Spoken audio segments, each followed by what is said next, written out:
ರಾಜ್ಯದಲ್ಲಿ ಅಂದರೆ ಬೆಂಗಳೂರಿನಲ್ಲಿ ಬಿ ಖಾತಾ ಆಸ್ತಿ ಮಾಲೀಕರನ್ನ ಎ ಖಾತಾಗೆ ವರ್ಗಾಯಿಸುವ ನಿರ್ಧಾರವನ್ನು ಮಾಡಿದ್ದ ಸರ್ಕಾರ ಈಗ ಇದೇ ಮಾದರಿಯನ್ನು ರಾಜ್ಯದ ಎಲ್ಲ ನಗರ ಪಾಲಿಕೆ ಪುರಸಭೆಗಳು ಅಥವಾ ಡ್ಯಾಶ್ ಡ್ಯಾಶ್ ಎಲ್ಲಿಗಾಗುತ್ತೋ ಅಲ್ಲಿಗೆ ವಿಸ್ತರಿಸುವ ತೀರ್ಮಾನವನ್ನು ಮಾಡಿಕೊಂಡಿದೆ.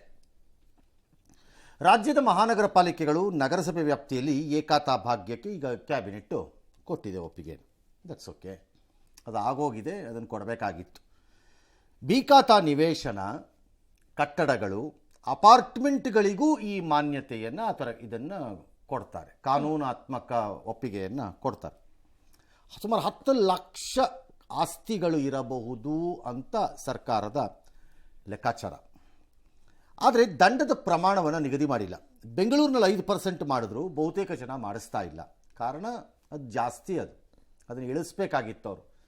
ಅವರು ಇಳಿಸ್ದೇನೆ ದುಡ್ಡು ತಿನ್ನಕ್ಕೆ ಅಥವಾ ದುಡ್ಡನ್ನು ಮಾಡೋಕ್ಕೆ ಸರ್ಕಾರ ತಾನು ಮಾತ್ರ ಕಮಿಷನ್ 30%ಇಂದ 40, 40ರಿಂದ 50, 50ರಿಂದ 60 ಮಾಡ್ಕೋಬೋದು. ಜನಕ್ಕೆ ಮಾತ್ರ ಇಳಿಸಕ್ಕೆ ಇವ್ರು ತಾತನ ಮನೆ ಆಸ್ತಿ ಥರ ಸಾಯ್ತಾರೆ. ಒಳ್ಳೆ ಲಜ್ಗೆಟ್ಟವರು. ಹೇಸಿಗೆ ವ್ಯವಹಾರದಲ್ಲಿರೋರೆಲ್ಲರಿಗೂ ಜನದ ಮೇಲೆ ಕಣ್ಣಪ್ಪ. 5% ಇಟ್ಟಿದ್ದಾರೆ, ಅದನ್ನು ಇಳಿಸಿಲ್ಲ. ಆದರೆ ಈಗ ನಗರಸಭೆ ಪುರಸಭೆಯಲ್ಲಿ ಆ ವ್ಯಾಪ್ತಿಯಲ್ಲಿ ಕೊಡೋಕ್ಕಾಗಲ್ಲ 5%ಅಲ್ಲೆಲ್ಲ. ಹಾಗಾಗಿ ನಾವು ಅದನ್ನು ಬೇರೆ ರೇಟ್ ಏನಾದ್ರು ಮಾಡಬೇಕೇನೋ ಅನ್ನೋ ಥರ ಹೊಸ ಆಲೋಚನೆ ಕೂತಿದ್ದಾರೆ ಈಗ ಸದ್ಯಕ್ಕೆ. ಈ 5%ಗೆ ಭಾಳ ಜನ ಹಾಕ್ತಾ ಇಲ್ಲ.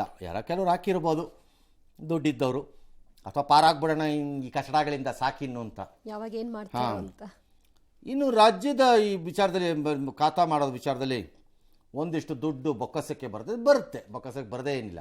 ಬಟ್ ಬಂದಿದ್ದು ಎಲ್ಲೋಗುತ್ತೆ ಅಂತ ಕೇಳಬೇಡಿ ಅಷ್ಟೇ. 100 ರೂಪಾಯಿ ಬಂದರೆ 45ರಿಂದ 50 ರೂಪಾಯಿ ಇದೆ ಅಂತಾರೆ ಇವಾಗ. ಇದು ಏನು ಹುಂಡಿ ಕಾಸು 40-50 ಇದೆ ಸಾರ್ ಅಂತಾರೆ. ಹುಂಡಿ ಕಾಸು ಆಗಬೇಕು. ಆಮೇಲೆ ಕಾಂಟ್ರಾಕ್ಟ್ ತನ್ನ ಲಾಭ ಇಟ್ಕೋಬೇಕು. ಆಮೇಲೆ ಬೇರೆ ಬೇರೆಯವ್ರದ್ದೆಲ್ಲ ಸಣ್ಣ ಪುಟ್ಟ ಚಿಲ್ಲರೆಗಳದ್ದು, ಕಚಡಗಳದ್ದು, ರೋಡ್ ಸೈಡ್ ಕಂತ್ರಿಗಳದ್ದೆಲ್ಲ ಪೇಮೆಂಟ್ ಇರುತ್ತೆ. ಇದೆಲ್ಲ ಆದಮೇಲೆ ಒಂದು 10-15 ರೂಪಾಯಿ ಉಳಿಬೋದು ವರ್ಕ್ಗೆ. ನನ್ನ ಲೆಕ್ಕಾಚಾರದಲ್ಲಿ ಒಂದು 20-22 ರೂಪಾಯಿ ಉಳಿತಿರ್ಬೇಕು ವರ್ಕ್ಗೆ 100 ರೂಪಾಯಲ್ಲಿ. ಸರಿ ಆಯಿತು, ಬರುತ್ತೆ. ಸದ್ಯ ಏಕಾತಾ ಆಸ್ತಿಗಿಂತ ಬಿ ಖಾತಾ ಆಸ್ತಿ ಹೊಂದಿದವರು ಟ್ಯಾಕ್ಸ್ ಅವ್ರು 75% ಕಟ್ತಾರೆ. ಬಿ ಖಾತಾನವ್ರು ಬರೀ 25% ಕಟ್ತಾರಂತೆ. 25 ರೂಪಾಯಿ ಕಟ್ತಾರೆ ಹೋದ್ರು. ಅದು ರೈಸ್ ಆಗುತ್ತೆ. ಅದು ಓವರ್ ಎ ಪೀರಿಯಡ್ ಆಫ್ ಟೈಮಲ್ಲಿ ಚೇಂಜ್ ಆಗುತ್ತೆ, ಬರುತ್ತೆ. ಆ ದುಡ್ಡು ಬರುತ್ತೆ, ಬರಲ್ಲ ಅಂತಲ್ಲ. All right. ಈಗ ಏನು ಮಾಡ್ತಾರಂತೆ ಅದೇ ಹೇಳದ್ವಲ್ಲ, ಖಾತಾ ಎ ಖಾತಾ ಬಿ ಖಾತಾ. 10 ಲಕ್ಷ ಬಿ ಖಾತಾಗ ಆಸ್ತಿ, ದಂಡದ ಪ್ರಮಾಣ ನಿಗದಿ ಆಗಿಲ್ವಂತೆ. ಅಪಾರ್ಟ್ಮೆಂಟ್ಗೂ ಕೊಡ್ತಾ ಇದ್ದಾರೆ ಬಚಾ ಮಾಡಿ. ಪಾಲಿಕೆ ನಗರಸಭೆ ವ್ಯಾಪ್ತಿ. ಗ್ರಾಮಾಭಿವೃದ್ಧಿ ಇಲಾಖೆಗೆ ಸಂಬಂಧಪಟ್ಟ ಹಾಗೆ ರಾಜ್ಯ ನಗರ ಸ್ಥಳೀಯ ಸಂಸ್ಥೆಗಳ ವ್ಯಾಪ್ತಿಯಲ್ಲಿ ಅನಧಿಕೃತವಾಗಿ ರಚಿಸಿರುವ ಬಡಾವಣೆಗಳಲ್ಲಿನ ಬಿ ಖಾತಾ ನಿವೇಶನ ಕಟ್ಟಡ ಅಪಾರ್ಟ್ಮೆಂಟ್ ಪ್ಲಾಟ್ಗಳಿಗೆ ಎ ಖಾತಾ ನೀಡೋದ್ರ ಬಗ್ಗೆ ಈಗೇನು GBAದಲ್ಲಿದೆಯಲ್ಲ, ಆ ರೀತಿಯಾಗಿ ಮಾಡೋದಕ್ಕೆ ಸ್ಥಳೀಯ ಸಂಸ್ಥೆಗಳಿಗೆ, ಮುನ್ಸಿಪಾಲಿಟೀಸ್ ಇವೆಲ್ಲವೂ ಅನುಮತಿ ನೀಡಲಾಯಿತು. ಈಗ ಬಹುತೇಕರದ ಪ್ರಶ್ನೆ ಸರಿ, 5% ಇನ್ನೂ ಏನು ಮಾಡಲಿಲ್ಲ, ಈಗ ಹೋಗಿ ಅದು ಮಾಡಿಸ್ಕೋಬೇಕಾ, ಮಾಡಿಸ್ದೇ ಇದ್ರೆ ಏನಾಗಬಹುದು ಅಂತ ಗೊತ್ತಿಲ್ಲ. ಏನಾಗುತ್ತೋ ಮುಂದೊಂದು ದಿನ ಅವರು 5%ಅಲ್ಲಿ ಯಾರ್ಯಾರಿತ್ತು ಡೇಟ್ ಮುಗೀತು, ಇನ್ನು 7% ಕೊಡಿ ಅಂತ ಅನ್ಬೋದೇನೋ, 6% ಕೊಡಿ ಅಂತ ಅನ್ಬೋದೇನೋ, ಜಾಸ್ತಿ ಆಗ್ಬೋದು. ಆ ಥರ ಏನಾದ್ರು ಹೇಳ್ತಾರೋ ಏನೋ ಗೊತ್ತಿಲ್ಲ ನನಗೆ. ಬಟ್ ಅದು 5% ಜಾಸ್ತಿ, ಅದು 5% ಇಡಬಾರ್ದಾಗಿತ್ತು. ನಂಬರ್ 1. ನಂಬರ್ 2, ಈ ಎ ಖಾತಾ ಬಿ ಖಾತಾ ಮಾಡೋದು ಆಲ್ ರೈಟ್. ಇನ್ನು ನೀವು ಅದನ್ನು ಮಾಡದೇ ಇರಲಿಕ್ಕೆ ಆಗ್ತಿರ್ಲಿಲ್ಲ ಇವತ್ತಲ್ಲ ನಾಳೆ. ಅದು ಆ ಹಂತ ತಲುಪಿಬಿಟ್ಟಿತ್ತದು. ಬಟ್ ಒಂದು ಸಮಸ್ಯೆ ನನಗೆ ಇದರಲ್ಲಿ ಇದ್ದಂಗಿದೆ, ಅದನ್ನು ಸರಿ ಮಾಡಿಬಿಟ್ಟು ಮಾಡಿ, ಅಟ್ಲೀಸ್ಟ್ ಅದೊಂದು ನಿಯಮ ಹಾಕಿ ಅಂತ. ಕೆಲವುದರಲ್ಲಿ ಬಿ ಖಾತಾ ಸೈಟಲ್ಲಿ 20, 30, 40ನಲ್ಲಿ 6 ಫ್ಲೋರು, 5 ಫ್ಲೋರು, 7 ಫ್ಲೋರ್ ಎಲ್ಲ ಕಟ್ಟಿಬಿಟ್ಟಿದ್ದಾರೆ. ಅದನ್ನು ನಿಯಂತ್ರಿಸ್ಬೇಕು. ಅದನ್ನು ದಟ್ ಇಸ್ ನಾಟ್ ಕರೆಕ್ಟ್. ಅದು ಇಟ್ಸ್ ವೆರಿ ಅನ್ಫಾರ್ಚುನೇಟ್. ಅದು ಅಷ್ಟು ಜಾಗದಲ್ಲಿ ಹಂಗೆ ಕಟ್ಟಬಾರ್ದು. ಅದನ್ನು ನೀವು ಲಿಮಿಟ್ ಮಾಡಿಬಿಡ್ಬೇಕು.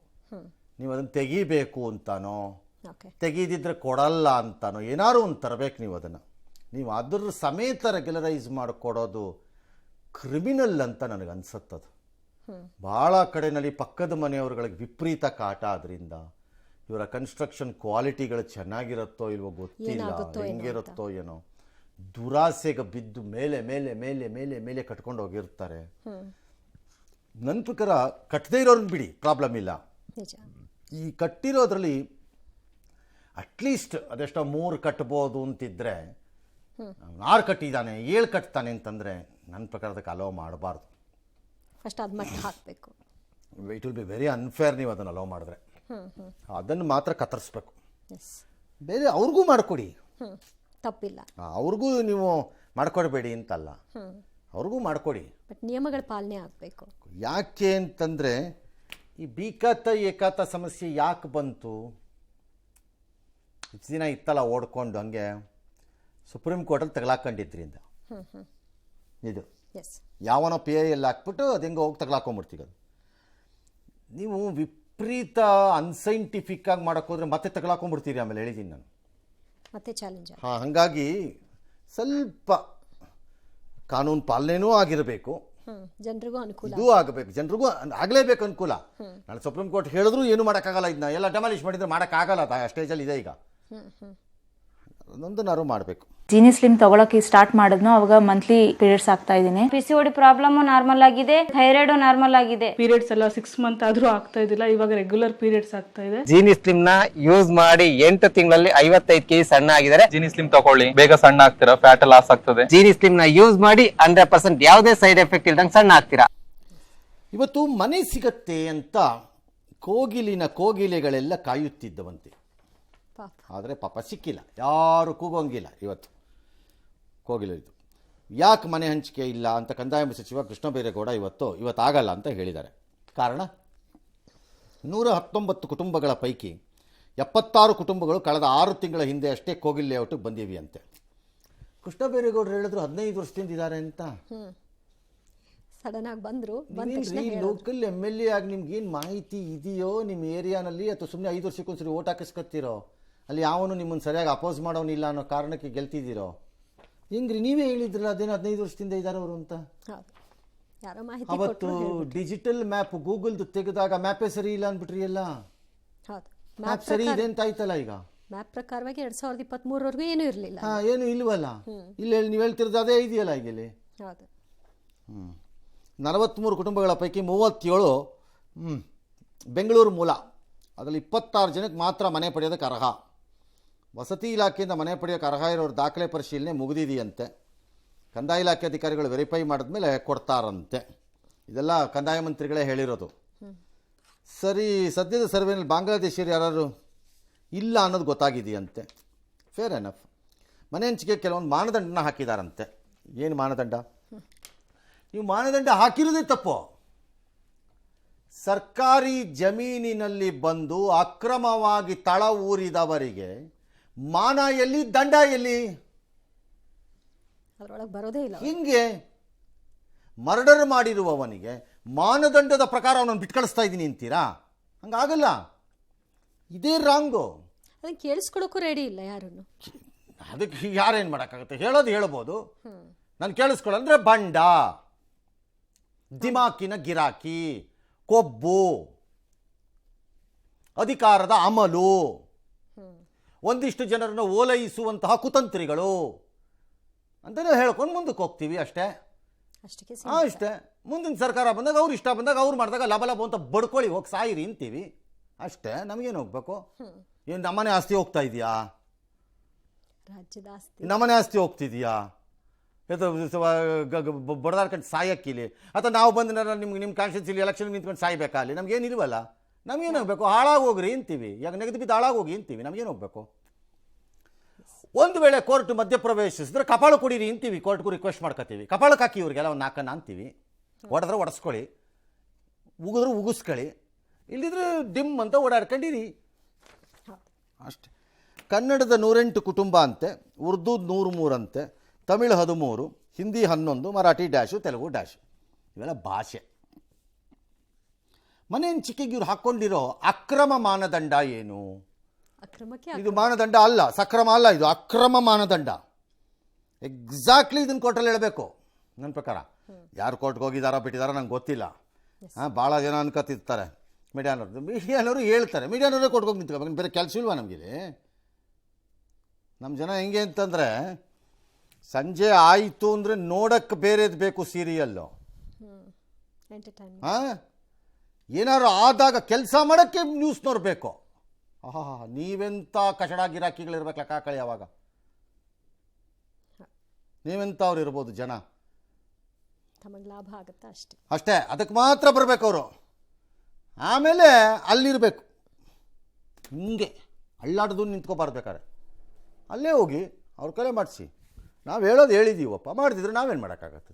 ಆಸಕ್ತರು ಮಾಡಬೇಕು. ಕರ್ನಾಟಕದ ಯಾವುದೇ ಭಾಗದವರಾಗಿರ್ಬೋದು, ಫೇರ್ ಅಲ್ಲ, ಅನ್ಫೇರ್ ಮಾಡಿದ್ದೇ ತಪ್ಪು. ಕೋಗಿಲು ಲೇಔಟ್ನಲ್ಲಿ 5 ವರ್ಷ ಇರಬೇಕಂತೆ, ಮಾತೃಭಾಷೆ ಯಾವ್ದು ಬೇಕಾದ್ರೂ ಆಗಿರ್ಬೋದು. ಒಂದೇ ಕುಟುಂಬ ಒಂದಕ್ಕಿಂತ ಹೆಚ್ಚು ಅರ್ಜಿ ಹಾಕಿದ್ರೆ ಪರಿಶೀಲನೆ ಮಾಡ್ತಾರಂತೆ. ಏನು ಪರಿಶೀಲನೆ ಏನು ಬಂತು? ಕೊಡಲೇಬಾರ್ದು. ಸ್ಪ್ಲಿಟ್ ಫ್ಯಾಮಿಲಿ ತೋರಿಸ್ಬಿಡ್ತಾರೆ. ರೇಷನ್ ಕಾರ್ಡ್ ಇದ್ದ ಕುಟುಂಬ ಕಟ್ಟಿ ರೇಷನ್ ಕಾರ್ಡೇ 3 ತೋರಿಸ್ತಾರೆ. ಮದುವೆ ಆಗಿರೋ ಮಗ ಮತ್ತು ಸೊಸೆ ಹೆಸರಲ್ಲಿ ಒಂದು ಕಾರ್ಡ್ ತಂದುಬಿಡ್ತಾರೆ. ಅದಕ್ಕೊಂದು ಅಡ್ರೆಸ್ ಸೃಷ್ಟಿ ಮಾಡ್ಕೊತಾ ಇರ್ಬೇಕಾರೆ ಆ ಅಡ್ರೆಸ್ ಇರುತ್ತೋ ಇಲ್ವೋ. ವೋಟರ್ ID, ರೇಷನ್ ಕಾರ್ಡು, ಮಕ್ಕಳ ಶಾಲಾ ದಾಖಲಾತಿ ಪರಿಗಣನೆ ಇವೆಲ್ಲ ನೋಡ್ತಾರಂತೆ. ಇದೆಲ್ಲ ನೋಡಿ ಅಕ್ರಮನ ಸಕ್ರಮ ಹೇಗೆ ಮಾಡ್ತಾಯಿದ್ದೀವಿ ನಮಗೇನು ಗೊತ್ತೇ ಇಲ್ಲ. ನಾವು ಟೈಪ್ ಮಾಡ್ತಿರೋದು ಇದೆಲ್ಲ ನೀವು ಮಾಡ್ತಿರೋದೇ ಅಕ್ರಮ. ಅವ್ರು ಬಂದಿದ್ದೇ ಅಕ್ರಮ. ನಿಮ್ಮ ವೇಣುಗೋಪಾಲ್ ಹೇಳಿದ್ದೇ ಅಕ್ರಮ. ನಿಮ್ಮ ಸಿದ್ದರಾಮಯ್ಯ DK ಶಿವಕುಮಾರ್ ಒಪ್ಪಿದ್ದೇ ಅಕ್ರಮ. ಸೊ ನೀವೆಲ್ಲ ಅಕ್ರಮರು, ಅಕ್ರಮ ಗಿರಾಕಿಗಳು, ಅಕ್ರಮಕ್ಕೆ ಸಾಥ್ ಕೊಡ್ತಿರೋರು ಅಷ್ಟೇ. ಇವತ್ತೇನು ಇಲ್ಲ. ಅವರಿಗೆ ಪರ್ಯಾಯ ವಸತಿ ವ್ಯವಸ್ಥೆ ಮಾಡುವಂತ ವಿಷಯದಲ್ಲಿ ಯಾರು ಅರ್ಹರಿದ್ದಾರೆ ಅನ್ನೋದನ್ನ ಪರಿಶೀಲನೆ ನಡೆಸಿದ್ದಾರೆ. ಒಂದು ಹಂತದ ಪರಿಶೀಲನೆ ಆಗಿದೆ. ಆದ್ರೆ ಅದನ್ನ ನಾವು ಪೊಲೀಸ್ ವೆರಿಫಿಕೇಶನ್, ರೆವಿನ್ಯೂ ಡಿಪಾರ್ಟ್ಮೆಂಟ್ ವೆರಿಫಿಕೇಶನ್ಗೂ ಕೂಡ ಕಳಿಸ್ಕೊಟ್ಟಿದ್ದೇವೆ. ಎಲ್ಲಾ ಅರ್ಹತೆಗಳ ಮನೆ ಅಂತೂ ಕೊಡ್ಬೇಕಂತ ತೀರ್ಮಾನ ಮಾಡಿದ್ದಾರೆ. ಡಾಕ್ಯುಮೆಂಟ್ ವೆರಿಫಿಕೇಶನ್ ಮಾಡಿ ಬರೇ ನಮ್ಮ ರಾಜ್ಯದವ್ರು ಕೊಡ್ತೀವಿ, ಆಚೆದವ್ರಿಗೆ ಒಬ್ರು ಕೊಡಲ್ಲ. ಇಷ್ಟೇ ಬೇರೆಗಳು ಗೊತ್ತು, ಅವರೇ ನೋಡ್ತಾ ಇದ್ದಾರೆ. ಅವ್ರ ಕ್ಷೇತ್ರ ತಾನೇ ಇವತ್ತಿದ್ದಂಗಿಲ್ಲ. ಈಗ ಸ್ಕ್ರೀಮ್ ಪ್ರಕಾರ ಅರ್ಜಿ ಹಾಕೊಂಡವರು ನಮ್ಮ ರಾಜ್ಯದವರೇ, ಅವರು ಪಾಪ ದುಡ್ಡು ಕಟ್ಟಿದ್ದಾರೆ, ವೆಯ್ಟ್ ಮಾಡ್ತಿದ್ದಾರೆ. ಅವ್ರು ಮಾಡಿದ ತಪ್ಪೇನು ಹಾಗಾದ್ರೆ ಇವ್ರು ಮಾಡ್ತಿರೋ ಇದರಲ್ಲಿ? ಅಲ್ಲ, ಅದನ್ನೇ ಸರ್ಕಾರ ಅರ್ಥ ಮಾಡ್ಕೊಳ್ತಾ ಇಲ್ಲ. ಈ ಸರ್ಕಾರ ತನ್ನ ರಾಜಕೀಯದ ಪ್ರಭುಗಳನ್ನು ಮೆಚ್ಚಿಸುವುದಕ್ಕೆ ಮಂಡಿ ಊರಿ ನಿಂತುಕೊಂಡು ತೆವಳುತ್ತಾ, ಜೊಲ್ಲು ಸುರಿಸುತ್ತಾ, ಯಾವುದ್ರದ್ದು ಲಾಯಲ್ಟಿ ಇದು, ಹೈಕಮಾಂಡಿನ ಲಾಯಲ್ಟಿಗೆ ಜೀತದ ಗಿರಾಕಿಗಳ ಥರ ಓಡಾಡ್ತಿದ್ದಾರೆ. ದಟ್ಸ್ ಆಲ್, ಇನ್ನೇನೂ ಇಲ್ಲ ಇದರೊಳಗಡೆ. ಡೆಮಾಲಿಷನ್ ಮಾಡುವಾಗ ಕೃಷ್ಣ ಬೈರೇಗೌಡರಿಗೆ ಗೊತ್ತಿರಲಿಲ್ವಾ? ಡೆಮಾಲಿಷನ್ ಮಾಡುವಾಗ ಕಾರ್ಪೊರೇಷನ್ನವ್ರಿಗೆ ಗೊತ್ತಿರಲಿಲ್ವಾ? ಡೆಮಾಲಿಷನ್ ಮಾಡಿದ್ಮೇಲೆ ಎಷ್ಟು ದಿನ ಆದಮೇಲೆ ನಿಮಗೆ ಮಾನವೀಯತೆ ಹುಟ್ಕೋತು? ಅಲ್ಲಿವರೆಗೂ ಸತ್ತೋಗಿದ್ರ ಹೆಣಗಳ ನೀವೆಲ್ಲ ಆಗ? ಮತ್ತು ಮರುಜೀವ ಬಂದುಬಿಡ್ತಾ ನಿಮಗೆ? ಯೋಗ್ಯತೆಗಳಿಗೆ ಇವೆಲ್ಲ ಇಲ್ಲ ಅಂತ ನಮಗೆ ಗೊತ್ತಿದೆ. ಯಾರಿಂದ ಯಾಕಾಗಿ ಇದನ್ನು ಮಾಡ್ತಿದ್ದೀರಿ ಅನ್ನೋದು ಈ ರಾಜ್ಯಕ್ಕೆ ಅರಿವಿದೆ. ಇದು ನಿಜವಾದ ಮಾನವೀಯತೆ ಅಲ್ಲ, ಡೋಂಗಿಗಳು ನೀವು, ಡೋಂಗಿ ಮಾನವೀಯತೆ ಇದು. ಯಾಕಂದರೆ ನಿಜವಾಗೂ ಮಾನವೀಯತೆ ಇದ್ದರೆ ನೆಕ್ಸ್ಟ್ ತಣಿಸಂದ್ರದಲ್ಲಿ ಇವತ್ತು ಹೊಡೆದಾಕಿದ್ರಲ್ಲ, ಅಲ್ಲೂ ಕೊಡಬೇಕಲ್ಲ. ಅವರು ಬಡವರು, ಅವ್ರೇನವರು? ಅವ್ರು ಬಡವರಲ್ಲ, ಅವರೆಲ್ಲ ವೇಣುಗೋಪಾಲ್ ಕಡೆಯಿಂದ ಬಂದಿಲ್ಲ. ಈಗ ಹೊಡೆದು 1 ವಾರ ಆದ್ಮೇಲೆ ಬರ್ಬೋದೇನೋ ಸರ್. ವೇಣುಗೋಪಾಲ್ಗಿಂತ ವಿಜಯನ್ ಪಿಣರಾಯಿ ವಿಜಯನ್ ಹಾಕಬೇಕಲ್ಲ, ಹಾಕದ ಮೇಲೆ ವೇಣುಗೋಪಾಲ್ ಒಳಗೆ ಬರ್ಬೋದು. ಅವ್ರು ಆರಂಭ ಮಾಡಬೇಕು. ಎಸ್. ಕೋಗಿಲು ಲೇಔಟ್ನಲ್ಲಿ ಕಾಸಿಗಾಗಿ ಸರ್ಕಾರಿ ಜಾಗ ಮಾರಾಟ ಮಾಡಿದ್ದ ವಂಚಕರನ್ನ ಅರೆಸ್ಟ್ ಮಾಡಿದ್ದು A1 ವಿಜಯ್, A2 ವಸೀಂಗೆ ಖಾಕಿ ಗ್ರಿಲ್ ಮುಂದುವರೆದಿದೆ. ಈ ಇಬ್ಬರಿಗೂ ಹಣ ಕೊಟ್ಟಿದ್ದ ಫಕೀರ್ ಕಾಲನಿ ಹಾಗೂ ವಸೀಂ ಕಾಲನಿ ನಿವಾಸಿಗಳನ್ನ ಯಲಹಂಕ ಪೊಲೀಸರು ವಿಚಾರಣೆ ನಡೆಸಿ ಮಾಹಿತಿ ಪಡ್ಕೊಂಡಿದ್ದಾರೆ. ವಿಚಾರಣೆ ವೇಳೆ ವಿಜಯ್ಗೆ ಹಣ ಕೊಟ್ಟ ಸತ್ಯ ಗೊತ್ತಾಗಿದೆ. ವಸೀಂ ವಿಜಯ್ಗೆ ಹಣ ಕೊಟ್ಟ ದಾಖಲೆಗಳನ್ನು ಕೂಡ ಸಂಗ್ರಹ ಮಾಡಿದ್ದಾರೆ. ಹಣ ಕೊಟ್ಟು ಆಶ್ರಯ ಪಡೆದಿರುವಂತಹ ಬಗ್ಗೆ ಅಲ್ಲಿನ ನಿವಾಸಿಗಳೇ ಪಬ್ಲಿಕ್ ಟಿವಿ ಜೊತೆಗೆ ಸತ್ಯವನ್ನ ಬಾಯ್ಬಿಟ್ಟಿದ್ದು, ಬಂಡೈ ಕೆಲಸ ಮಾಡಿಕೊಂಡಿದ್ದಂತಹ ಶ್ರೀನಾಥ್ ಎಂಬಾತ ವಿಜಯ್ಗೆ ಹಣ ಕೊಟ್ಟು ಮನೆ ಖರೀದಿ ಮಾಡಿದ್ದಾಗಿ ಹೇಳಿದ್ದಾರೆ. ಇನ್ನು ಜಾಗ ಕೊಡಿಸುವುದಾಗಿ ವಂಚಿಸಿದ ಇಬ್ಬರನ್ನ ಬಂಧಿಸಿ ವಿಚಾರಣೆ ನಡೆಸಿರುವುದಾಗಿ ಪೂರ್ವ ವಲಯದ ಜಂಟಿ ಪೊಲೀಸ್ ಆಯುಕ್ತ ರಮೇಶ್ ಬಾನೋತ್ ಹೇಳಿಕೆ ಕೊಟ್ಟಿದ್ದಾರೆ. ಎಷ್ಟು ಹಣ ಪಡೆದಿದ್ದಾರೆ, ಯಾವೆಲ್ಲ ದಾಖಲೆ ಫೋರ್ಜರಿ ಆಗಿದೆ ಅನ್ನೋದ್ರ ಬಗ್ಗೆ ತನಿಖೆ ನಡೀತಾ ಇದೆ. ಇಲ್ಲಿ ಕೆಲಸ ಮಾಡ್ತಾ ಇದ್ದೆ, ಇಲ್ಲಿ ಟ್ರ್ಯಾಕ್ಟರ್ ಓಡಿಸ್ತಾ ಇದ್ದೆ, ಇಲ್ಲಿ ಗುಡಿಸ್ಲಾಕೊಂಡೆ ನಾನು ಹೇಳಿದೆ. ವಿಜಯ್ ಅವರ ಕೇಳಿದ್ರು ನನಗೆ, ಆಯ್ತು ತಗೊಡಿ ಅಂದಿದ್ದಕ್ಕೆ ಅವ್ರ ಕೈಗೆ ಶೀಟ್ ಕೊಟ್ಟಿದ್ದೆ. ನಾನು ದುಡ್ಡು ಮೀಟ್ರ್ ಇತ್ತು, ಕೆಲವು ಮನೆಯಲ್ಲಿ ಇತ್ತು, ಕೆಲವು ಮನೆಗಿಲ್ಲ. 200 ರೂಪೀಸ್ ಏನೋ ಕೊಡೋದು. ಅವ್ರ KEB ಅವರೇ ಬಂದು ಇಸ್ಕೊಂಡು ಹೋಗ್ತಿದ್ರು. ಕೋಗಿಲು ಗ್ರಾಮದಲ್ಲಿ ಅಲ್ಲಿ ಅಕ್ರಮವಾಗಿ ಮನೆಗಳು ಕಟ್ಕೊಂಡು ಅಲ್ಲಿದ್ರು ಎಲ್ಲ ತೆರವುಗೊಳಿಸಿದ್ದಾರೆ. ಅದು FIR ಮಾಡಿ ಅವರಿಬ್ಬರು ನಾವು ಅರೆಸ್ಟ್ ಮಾಡಿದ್ವಿ. ಇನ್ವೆಸ್ಟಿಗೇಷನ್ ಮಾಡ್ತಾ ಇದ್ದೀವಿ. ಕೆಲವರಿಗೆ ಏನೋ ಡಾಕ್ಯುಮೆಂಟ್ ಕೊಟ್ಟಿದ್ದಾರೆ ಅಂತ ಏನೋ ಒಂದು ಸುದ್ದಿ ಇತ್ತು. ಎಲ್ಲ ರೀತಿಯಲ್ಲಿ ಇನ್ವೆಸ್ಟಿಗೇಷನ್ ನಡೀತಾ ಇದೆ. ಎಷ್ಟು ಜನಕ್ಕೆ ಇವರು ನಾವು ಮಾಡಿಸಿಕೊಡ್ತೀವಿ ಅಂತ ಎಷ್ಟು ಜನ ಕಡೆ ದುಡ್ಡು ತಗೊಂಡಿದ್ದಾರೆ, ಎಷ್ಟು ಜನಕ್ಕೆ ಮೋಸ ಮಾಡಿದ್ರು. ಸೊ ವಿಜಯ್ ವಾಸಿಂ ಎಂಬ ಕಚಡಗಳ ಮಾಡಿದ್ದ ಅಕ್ರಮಕ್ಕೆ ನಮ್ಮ ತೆರಿಗೆ ದುಡ್ಡಲ್ಲಿ ಈಗ ಸಕ್ರಮದ ದುಡ್ಡನ್ನು ಕೊಡ್ತೀರಾ Siddaramaiah, DK Shivakumar, Krishna Byregowda and team? ಏನು ನಿಮ್ಮ ಮನೆ ಆಸ್ತಿ, ನಿಮ್ಮ ಮನೆ ದುಡ್ಡು ಕೊಡ್ರಿ, ಯಾಕೆ ಗೋಳಾಡ್ತೀರಿ? ಅಷ್ಟೊಂದು ಮಾಡಿಟ್ಕೊಂಡಿದ್ದೀರಲ್ಲ ಎಲ್ಲರೂ, ಕೊಡ್ರಿ ನಿಮ್ಮ ಮನೆದನ್ನ. ನಮ್ಮ ದುಡ್ಡು ಯಾಕೆ ಕೊಡ್ತೀರಿ ಈ ಕಚಡಗಳು ಮಾಡಿದ್ದ ಕೆಲಸಕ್ಕೆ? ಅದಕ್ಕೆ ಬೆಲೆ ತೆರಬೇಕಾಗಿಂತ ಅವ್ರುಗಳು. ಹಾಂ, ನಮ್ಮ ದುಡ್ಡು ಯಾಕೆ ಕೊಡ್ತೀರಿ ತೆರಿಗೆ ದುಡ್ಡನ್ನು? ನಂಬರ್ 1. ನಂಬರ್ 2, ಈ ವಿಜಯ್ ವಸೀಮು ಡ್ಯಾಶು ಮಾಡೋವಾಗ ಕೃಷ್ಣ ಬೈರೇಗೌಡರೇ ಬಹುಶಃ ಬಯಸಿ ಹಾಕಿಸಿಕೊಂಡಿರಬಹುದಾದ, ಯಾವಾಗಲೂ 5 ವರ್ಷದಲ್ಲೋ 6 ವರ್ಷದಲ್ಲೋ 4 ವರ್ಷದಲ್ಲೋ 8 ವರ್ಷದಲ್ಲೋ ತಹಸೀಲ್ದಾರರು, AC-ಗಳು ಅಥವಾ ಕಾರ್ಪೊರೇಷನ್ ಆಫೀಸರ್ಗಳು, ಪೊಲೀಸ್ನವರು ಕತ್ತೆ ಕಾಯ್ತಾ ಇದ್ರ ಅಥವಾ ಏನು ತಿಂತಾ ಇದ್ರು? ಅವ್ರು ಯಾಕೆ FIR ಒಳಗೆ ಬರಲಿಲ್ಲ? ಸರ್ಕಾರಿ ಜಾಗದ ಪ್ರೊಟೆಕ್ಷನ್ನಿನ ಉಸ್ತುವಾರಿ ಮತ್ತು ತೋಲಾಂಡಿ ರಾಯರ್ಗೆ ಅಧಿಕಾರ ಕೊಟ್ಟಾಗ ಅವ್ರದನ್ನು ಪ್ರೊಟೆಕ್ಟ್ ಮಾಡಲಿಲ್ಲ ಅಂತಂದರೆ ಅವ್ರ ಮೇಲೆ ಕೇಸ್ ಆಗಬೇಕಲ್ಲ. ಅವ್ರು ಯಾಕೆ ಬರ್ತಾ ಇಲ್ಲ FIR ಒಳಕ್ಕೆ?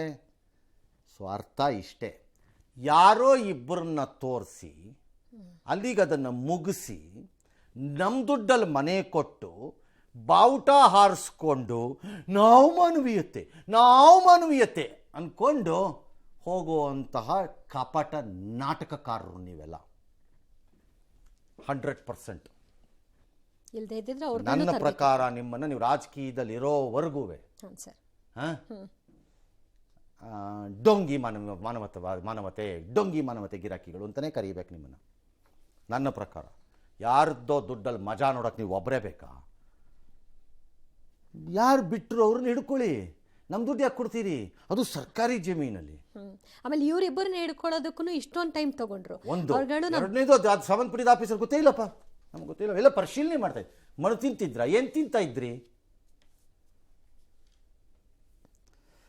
ಇನ್ನು ಕೋಗಿಲು ಆದಮೇಲೆ ಬೆಂಗಳೂರಲ್ಲಿ ಅದು ತಣಿಸಂದ್ರ ಅಲ್ಲಿ ಒಂದು ಆಪರೇಷನ್ ಮಾಡಿದ್ದಾರೆ. BDAನವರು ಅನಧಿಕೃತ ಶೆಟ್ಗಳನ್ನೆಲ್ಲ ಕಿತ್ತಾಕದ್ರಂತೆ. ಅದೆಷ್ಟು 100 ಕೋಟಿ ಆಸ್ತಿ ಅಂತೆ. 100 ಕೋಟಿನ 1000 ಕೋಟಿನ 22 ಮನೆ ತೆಗೆದ್ರಂತೆ. ಎಲ್ಲ ಬಾಡಿಗೆಗಿದ್ದಾರಂತೆ ಜನ.